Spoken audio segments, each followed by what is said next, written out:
नमस्कार मित्रों, मैं अंशुमान सिंह आपके अपने YouTube channel target with Rohan sir पर फिर से एक बार आपका हार्दिक स्वागत करता हूं। पिछली कक्षाओं में हम कुषाण वंश को पढ़ रहे थे। कुषाण वंश के दो महत्वपूर्ण शासक कुजुल कटफिसेस और बिम कटफिसेस को पढ़ा था और आपने देखा था कि कुषाण वंश का प्रथम शासक कुजुल कटफिसेस था और भारत में प्रथम स्वतंत्र शासक कुषाण वंश का बिम कटफिसेस था, जिसने महेश्वर की उपाधि धारण की थी और उसके सिक्के पर आपने देखा था शिव, नंदी, त्रिशूल के चित्र अंकित मिलते थे। इसके बाद अगला जो शासक है कनिष्क, कनिष्क प्रथम, ये कुषाण वंश का सबसे महानतम शासक है और सबसे बेहतरीन शासक है। और ये व्यक्ति आप देखे थे पिछली क्लास में, मैंने आपको बताया था कि ये व्यक्ति एक अंतरराष्ट्रीय साम्राज्य की स्थापना किया, चाइना क्षेत्र को भी जीत करके भारत में या भारतीय साम्राज्य में मिलाया और इसके साथ ही साथ ये व्यक्ति अपने धार्मिक नीतियों के कारण, अपने शासक के गुणों के कारण धार्मिक सहिष्णु शासक या द्वितीय अशोक के रूप में भी इसे इतिहास में जाना जाता है। तो आइए बिना देर किए अपने टॉपिक को हम लोग शुरू करते हैं। तो देखिएगा, आज आपका टॉपिक है कनिष्क प्रथम। टाइमिंग क्या है इनकी? 78 ईस्वी से लेकर के 101 ईस्वी। कितनी है? 78 ईस्वी से लेकर 101 ईस्वी इनका टाइम पीरियड है। और आप ये देखेंगे कि कनिष्क के अभिलेख, कनिष्क के बारे में जानकारी के कुछ महत्वपूर्ण अभिलेख हैं जिनको हम लोग यहाँ देखते हैं। तो कनिष्क के बारे में जानकारी का सबसे बेहतरीन अभिलेख आपका है तक्षशिला चिर स्तूप लेख, तक्षशिला चिर स्तूप लेख। और इस लेख में कनिष्क के शासनकाल के पहले वर्ष की जानकारी मिलती है। तक्षशिला चिर स्तूप लेख में कनिष्क के शासनकाल के पहले वर्ष की जानकारी मिलती है। यदि आप नोट्स बना रहे हैं तो उसमें लिख लीजिए। दूसरा महत्वपूर्ण अभिलेख सारनाथ व कौशाम्बी लेख। सारनाथ व कौशाम्बी लेख में कनिष्क के शासनकाल के तीसरे वर्ष की जानकारी मिलती है। कनिष्क के शासनकाल के तीसरे वर्ष की जानकारी मिलती है सारनाथ व कौशाम्बी लेख से। इसके बाद आप देखेंगे रबातक अभिलेख। इसके बाद आप देखेंगे रबातक अभिलेख। रबातक अभिलेख जो आपका है ये भी बहुत ही इंपॉर्टेंट अभिलेख है। इस अभिलेख में कुषाण वंश के शासकों का क्रम मिलता है या कुषाण वंशी शासकों का पूरे वंश मिलता है, पूरा क्रम मिलता है कि कौन कौन से कुषाण वंश में शासक हुए। किस अभिलेख में? रबातक अभिलेख में कुषाण वंशी शासकों का क्रम मिलता है। और कंकाली टीला अभिलेख में कनिष्क को महाराजाधिराज देवपुत्र कनिष्क कहा गया है। क्या कहा गया है? महाराजाधिराज देवपुत्र कनिष्क कहा गया है। इतना आप लोग याद रखिएगा। कंकाली टीला लेख अभिलेख में महाराजाधिराज देवपुत्र कनिष्क कहा गया है कनिष्क को। तो पहले वाले में पहले वर्ष का विवरण मिलता है, तक्षशिला वाले में। सारनाथ व कौशाम्बी अभिलेख में इसके शासनकाल के तीसरे वर्ष का विवरण मिलता है। रबातक अभिलेख में कुषाण शासकों का क्रम मिलता है या कुषाण वंश मिलता है, कुषाण वंशावली मिलती है। और कंकाली टीला अभिलेख में महाराजाधिराज देवपुत्र कनिष्क के नाम से इसे जाना गया है। किसे? कनिष्क को। आगे बढ़ते हैं। ये सबसे महानतम कुषाण शासक था जिसने देवपुत्र की उपाधि धारण की। मैंने आपको बताया कि सबसे महानतम कुषाण शासकों में कनिष्क प्रथम का नाम आता है और ये देवपुत्र की उपाधि धारण करता है। याद रखिएगा, इसकी उपाधि बहुत इंपॉर्टेंट है। देखिए, इसमें आपको कुछ नया हम बता नहीं सकते क्योंकि ये फैक्चुअल इंफॉर्मेशन है, इसको तो आपको याद करना ही पड़ेगा एग्जाम के दृष्टिकोण से। तो कंकाली टीला अभिलेख में इसे महाराजाधिराज देवपुत्र कनिष्क कहा गया, जबकि इसने देवपुत्र की उपाधि भी धारण की और ये कुषाण वंश का सबसे महानतम शासक था। ओके, याद हो गया होगा। अगला पॉइंट, इसने 78 ईस्वी में शक संवत चलाया। कहते हैं कि कनिष्क ने एक नए संवत की शुरुआत की 78 ईस्वी में। इसे ही शक संवत के नाम से जाना जाता है। कनिष्क ने 78 ईस्वी में एक नए संवत की शुरुआत की जिसे इतिहास में शक संवत के नाम से जाना जाता है। ओके, आगे आप बढ़ते हैं। तो इसे द्वितीय अशोक भी कहा गया है। इसे द्वितीय अशोक की संज्ञा भी दी जाती है। किसे? कनिष्क को। कनिष्क को द्वितीय अशोक की संज्ञा दी जाती है। इसकी अहिंसात्मक नीति के कारण, इसके साम्राज्य विस्तार के कारण और इसके साम्राज्य में सभी धर्म को बराबर स्थान दिया गया था, यानी कि धार्मिक सहिष्णु शासक भी कनिष्क था। इस कारण से इसे द्वितीय अशोक की संज्ञा दी जाती है। ठीक है, आगे बढ़ते हैं। इसके साम्राज्य की प्रथम राजधानी पेशावर और दूसरी राजधानी मथुरा। 1 मिनट के लिए देखिएगा आप। पहली चीज तो इसका साम्राज्य कहां से कहां तक था, तो आप ये देखेंगे कि जो आपका लगभग अफगानिस्तान वाला इलाका है, ये पूरी इलाका लेकर के आप देखेंगे चाइना का उत्तरी क्षेत्र छोड़ दीजिए, चाइना का उत्तरी क्षेत्र छोड़ दीजिए, तो लगभग ये जो आपका इलाका है, इस इलाके पर कनिष्क का साम्राज्य विस्तार था। यानी कि अफगानिस्तान, चाइना का भी पूर्वी चाइना, पश्चिमी चाइना, दक्षिणी चाइना क्षेत्र को भी इसने जीत लिया था, और मथुरा तक इधर उत्तर प्रदेश में इसका साम्राज्य विस्तार था। तो इसका साम्राज्य विस्तार देखिए मथुरा से लेकर के इधर आप देखेंगे अफगानिस्तान, जम्मू कश्मीर होते हुए चीन तक था, चाइना तक था। इसने अपने साम्राज्य की 2 राजधानियां बनाई थी। पहली राजधानी पेशावर थी और दूसरी राजधानी मथुरा थी। तो पेशावर से आप देखेंगे उत्तर पश्चिमी भारत के शासन का संचालन किया जाता था, जबकि मथुरा से आपके पूर्वी भारत का और उत्तरी भारत के शासन का संचालन किया जाता था। तो 2 राजधानियों का क्रम आपको आगे चल करके मोहम्मद बिन तुगलक के काल में मिलेगा, और उसी तरीके से इसी पैटर्न पर आप देखेंगे कनिष्क भी 2 राजधानियों को लेकर चलता है। तो अपने साम्राज्य की 2 राजधानियां बनाता है, एक पेशावर, दूसरा मथुरा। पेशावर को पुरुषपुर के नाम से भी जानते हैं, ठीक है, पेशावर को पुरुषपुर के नाम से भी जानते हैं, और मथुरा को तो आप जानते ही हैं, ठीक है। तो आप क्या देखेंगे कि मथुरा, पेशावर और चीन तक इसके साम्राज्य का विस्तार था। थोड़ा हम लोग और आगे बढ़ते हैं, और आगे क्रम में आप ये देखेंगे कि चीनी साम्राज्य के कुछ क्षेत्र को जीतकर प्रथम बार अंतरराष्ट्रीय साम्राज्य की स्थापना करने का श्रेय भी कनिष्क को जाता है, ठीक है। चीनी साम्राज्य को जीतकर, देखिएगा क्या बात क्या होती है, ध्यान दीजिएगा। एक छोटी सी कहानी है।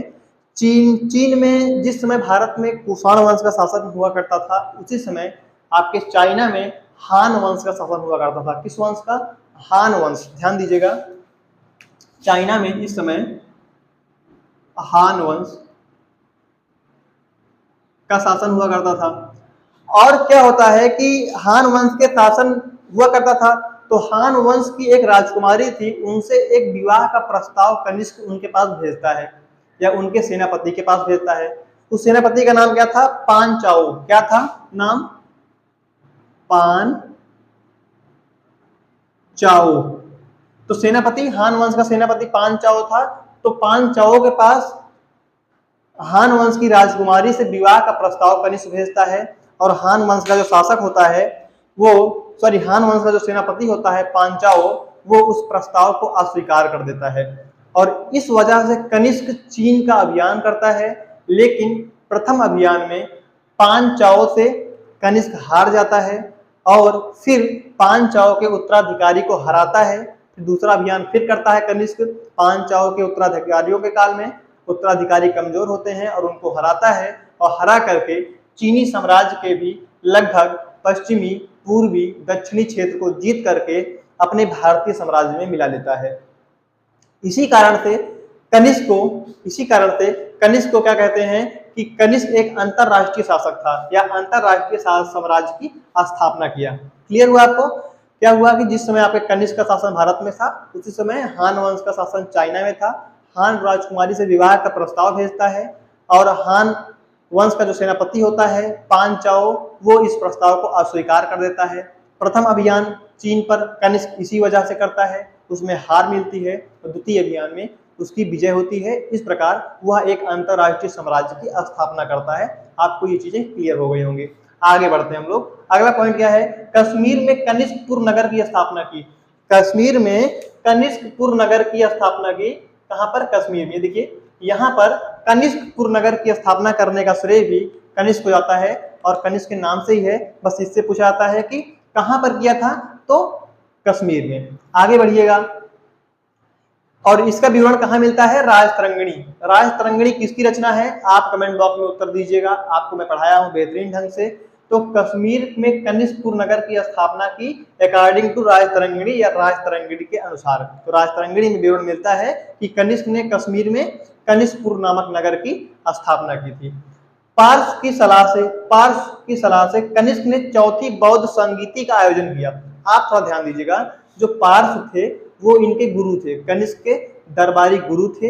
इनके सलाह पर कनिष्क ने बौद्ध धर्म की चौथी संगीति का आयोजन अपने कश्मीर के कुंडल वन में किया।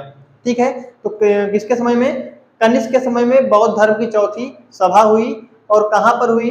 स्थान कश्मीर के कुंडल वन में। कहां पर? कश्मीर के कुंडल वन में। अध्यक्षता किसने किया? वसुमित्र ने किया। और उपाध्यक्ष कौन थे? अश्वघोष थे।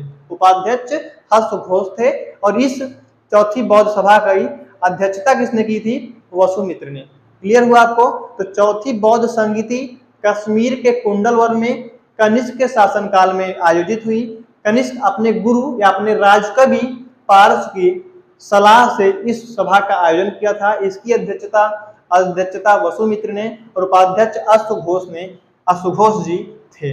आगे बढ़ते हैं। इसके दरबार में कुछ प्रसिद्ध बौद्ध भिक्षु भी या बौद्ध विद्वान भी रहते थे और कुछ बेहतरीन चिकित्सा शास्त्र भी रहते थे।